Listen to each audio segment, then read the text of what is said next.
నమస్తే, welcome to Andhraprabha. నేను విద్య.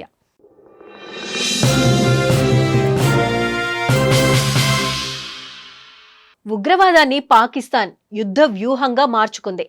భారత్లో రక్తపాతాన్ని సృష్టించడమే లక్ష్యంగా పాక్ ముష్కర మూకను పెంచి పోషిస్తోంది. పాకిస్తాన్ ఉగ్రవాదం పేరుతో చేస్తున్న దాడులు నిన్న మొన్నటివి కాదు. సుమారు 75 ఏళ్లుగా హింసకు పాల్పడుతూ వస్తోంది పాకిస్తాన్. దేశ విభజన జరిగిన వెంటనే భారత్పై ఉగ్ర దాడి జరిగింది. అయితే ఆనాడే టెర్రరిజంపై ఉక్కుపాదం మోపి ఉంటే ఇవాళ ఉగ్రభూతం పీడ ఉండేదే కాదు. అలాగే సర్దార్ వల్లభాయ్ పటేల్ సలహాను పాటించి పీఓకేని స్వాధీనం చేసుకుని ఉంటే పరిస్థితి వేరేలా ఉండేది.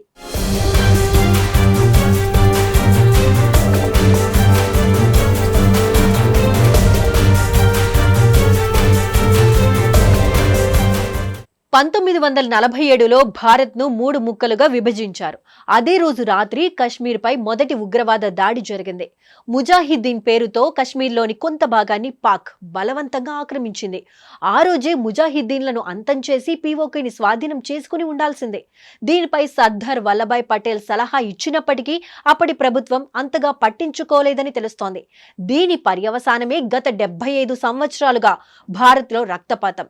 ఇటీవల పెహల్గాంలో జరిగింది కూడా దీనిలో భాగమేనని చెప్పొచ్చు.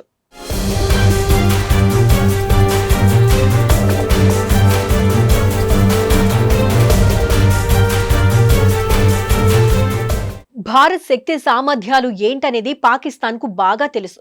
ఇండియాపై గెలవడం కష్టమని అర్థం చేసుకుంది కాబట్టి ఉగ్రవాదాన్ని ఆయుధంగా చేసుకుని భారత్ ను దెబ్బ కొట్టాలని భావిస్తోంది.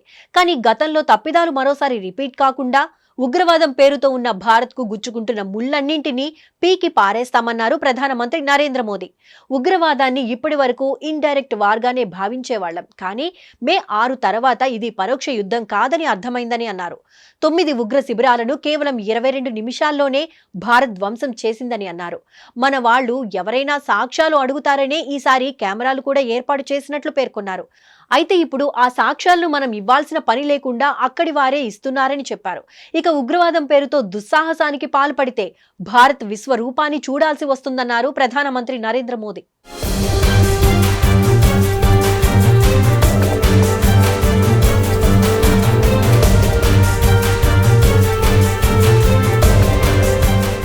ఆ తరువాత సీమాంతర ఉగ్రవాదాన్ని ప్రస్తావిస్తూ సింధు నదీ జలాల ఒప్పందంలో చాలా లోట్లుపాట్లు ఉన్నాయన్నారు మోదీ.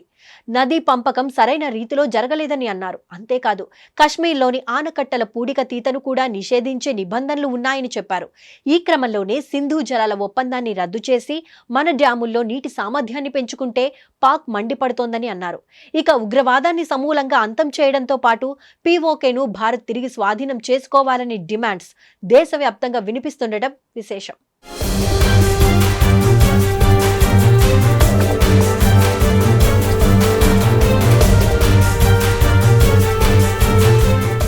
అలాగే పాక్ ఆక్రమిత కాశ్మీర్ను తిరిగి విలీనం చేసుకోవడం వలన భారత్కు అనేక ప్రయోజనాలున్నాయి. ఇక్కడ ఉన్న గిల్గిట్ బాల్టిస్తాన్ ప్రాంతం భారత్కు ఎంతో అనుకూలంగా ఉంటుంది.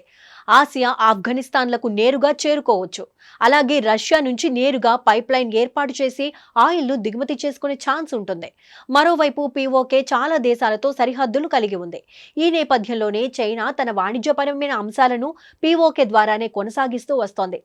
ఈ పీఓకేను భారత్ స్వాధీనం చేసుకుంటే చైనా వాణిజ్యానికి కొంత అడ్డుకట్ట వేసే అవకాశం ఉంటుంది. మొత్తంగా పీఓకేను స్వాధీనం చేసుకోవడం వలన భారత్ ఆత్మగౌరవం పెరగడమే కాకుండా అనేక ప్రయోజనాలుంటాయి.